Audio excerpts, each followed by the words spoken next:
Assalamualaikum warahmatullahi wabarakatuh. Kami yang menegakkan Ibnu Nizam, Ilham Syukur Yahya, dan Wasis Krisna Wibowo akan menjelaskan tentang metode Naive Bayes Classifier. Uh, yang akan kami jelaskan yang pertama adalah latar belakang, yang kedua analisis dan desain, yang ketiga implementasi, dan keempat kesimpulan. Yang pertama, latar belakang. Gizi buruk merupakan penyakit dengan jumlah penderita yang terus meningkat setiap tahunnya di Indonesia. Persentase gizi buruk di Indonesia sekitar 3,4%. Salah satu faktor penyebab timbulnya gizi buruk pada balita adalah kurangnya asupan makanan yang bergizi. Pola makanan yang salah, terbatasnya untuk mendapatkan informasi, kurangnya perawatan terhadap balita, serta kurangnya pelayanan kesehatan sehingga dapat menimbulkan berbagai macam penyakit infeksi pada balita. Makanan yang dikonsumsi harus lengkap mengandung karbohidrat, lemak, protein, vitamin, dan mineral. Pola gizi seimbang pada balita sangat penting karena berpengaruh pada pertumbuhan dan perkembangan serta kecerdasan balita. Metode Naive Bayes merupakan salah satu metode klasifikasi yang menggunakan probabilitas dan metode statistik. Dengan menggunakan metode Naive Bayes, dapat memprediksi probabilitas keanggotaan suatu kelas. Pada teorema Bayes yang memiliki kemampuan klasifikasi serupa dengan decision tree dan neural network, Naive Bayes Classifier merupakan salah satu metode pembelajaran mesin yang memanfaatkan perhitungan probabilitas dan statistik yang ditemukan oleh ilmuwan Inggris Thomas Bayes, yaitu memprediksi probabilitas di masa depan berdasarkan pengalaman di masa sebelumnya. Dan selanjutnya akan dijelaskan oleh kawan saya Ibnu Nizam. Baiklah, di sini saya akan menjelaskan tentang analisis dan desain. Next. Nah, di sini analisis yang dimana dimulai dengan ruang permasalahan. Dalam kasus ini, kami memiliki masalah tentang penerapan dari kecerdasan buatan uh, dengan bidang sistem pakar untuk membantu pengguna mendiagnosa penyakit gizi untuk gizi buruk berdasarkan gejala penyakit yang dialami oleh balita. Inisial setnya di mana permasalahan kami dimulai dari untuk mendeteksi gizi buruk pada uh, balita di RSU Siti Hajar Medan. Pertama, akuisisi pengetahuan yang merupakan suatu proses dalam mengumpulkan data. Di sini kami di RSU Siti Hajar Medan mengumpulkan data dari buku, wawancara dokter, internet, dan artikel. Dari pengumpulan data tersebut, data yang digunakan untuk menentukan gizi buruk di sini yaitu mendapatkan 24 jenis gejala dengan 3 jenis penyakit. Goals dari permasalahan ini yaitu tercapainya sistem yang dapat membantu pengguna untuk mendiagnosa penyakit gizi buruk pada balita. Keberhasilan dari sistem kami yaitu dapat mendiagnosa penyakit dari gejala-gejala yang diinputkan oleh pengguna. Next. Nah, di sini kami ada flowchart yang di mana dimulai dari input data, terus menentukan nilai NC. Sistem akan menentukan nilai NC dari setiap gejala. Terus sistem akan menghitung nilai probabilitas penyakit terhadap gejala, dan selanjutnya sistem akan menghitung probabilitas penyakit terhadap gejala untuk tiap V-nya. Selanjutnya sistem akan menentukan hasil klasifikasi dengan melihat perkalian terbesar. Terus sistem akan menghasilkan hasil perhitungan dan akan muncul hasil diagnosa dan selesai. Next. Dari penjelasan algoritma, di mana di sini yang pertama menentukan nilai NC untuk setiap kelas.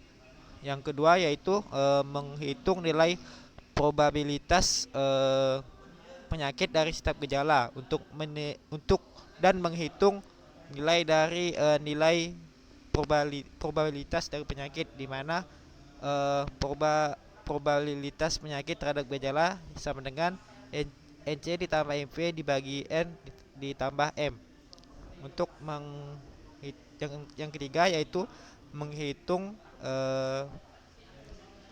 nilai gejala penyakit terhadap gejala, yaitu mengkalikannya dengan setiap penyakit untuk tiap V-nya. Yang keempat yaitu menentukan hasil klasifikasi, yaitu V yang memiliki hasil perkalian yang terbesar.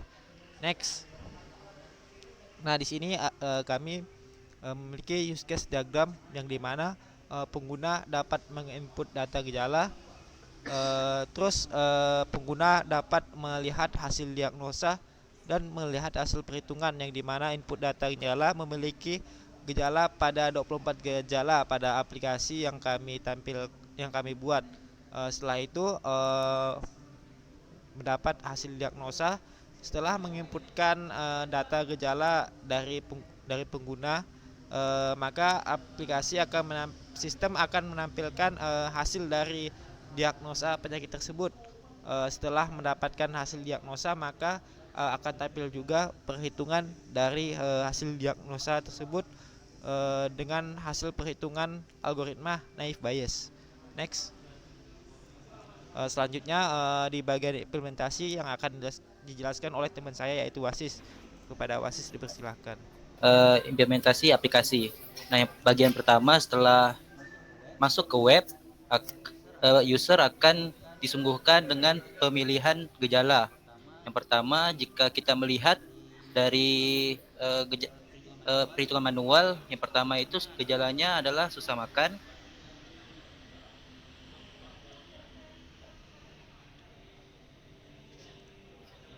Yang kedua itu otot mengecil. Yang ketiga kelainan kulit. Yang keempat anemia. Dan yang kelima sangat kurus. Lalu selanjutnya user akan mensubmit gejala, maka yang tadi sudah dipilih akan masuk ke dalam database. Selanjutnya akan terlihat hasil diagnosa. Nah, jika dari kelima gejala tadi, maka kemungkinan penyakit akan terkena yaitu penyakit Kwashiorkor atau lumbung itu. Lalu hasil perhitungan yang pertama itu menentukan nilai NC untuk setiap kelas. Nah, tampak dilihat bahwa perbandingan dari perhitungan aplikasi dari sistem dan manual sama. Selanjutnya di perhitungan penyakit gejala, probabilitas gejala terhadap penyakit dan menghitung probabilitas penyakit. Yang pertama, penyakit pertama yaitu Kwashiorkor. Jika di sistem akan terlihat bahwa penyakit gejala G5 terhadap penyakit Kwashiorkor itu adalah 0,359968. Nah, jika di manual itu 0,3599. Sama, cuman perbedaannya adalah pembulatan dari nilai hasil. Selanjutnya sama dari penyakit kedua dan penyakit ketiga. Selanjutnya itu menghitung PAIFJ untuk tiap V. Jika kita lihat hasil dari manual itu 0,001789. Jika di sistem 0,0017915894046722. Dan penyakit Marasik Kwashiorkor itu 0,011184803955782. Dan jika di manual 0,001116. Jika penyakit marasmus itu hasilnya 0,014155767821109. Jika di manual itu 0,001413. Nah, yang keempat yaitu menentukan hasil klasifikasi yang memiliki perkalian terbesar. Jika dilihat maka hasilnya itu adalah penyakit Kwashiorkor. Jika dibandingkan dengan perhitungan manual sama yaitu Kwashiorkor. Simpulan. Metode Net Bayes merupakan salah satu metode klasifikasi yang menggunakan probabilitas dan metode statistik. Dengan menggunakan metode Net Bayes, kita dapat membantu petugas medis dalam mendiagnosa penyakit dari gizi buruk yang diderita oleh balita. Dengan menginputkan gejala-gejala seperti susah makan, otot mengecil, kelainan kulit, anemia, dan sangat kurus pada aplikasi yang telah dibuat, didapatkan penyakit pasien adalah kwashiorkor. Hasil perhitungan yang dilakukan sistem dan hasil perhitungan yang dilakukan secara manual memiliki nilai yang sedikit berbeda karena mungkin dari pembulatan angka, akan tetapi hasil akhir atau kesimpulan penyakit sama. Sekian presentasi dari kelompok kami. Terima kasih. Assalamualaikum warahmatullahi wabarakatuh.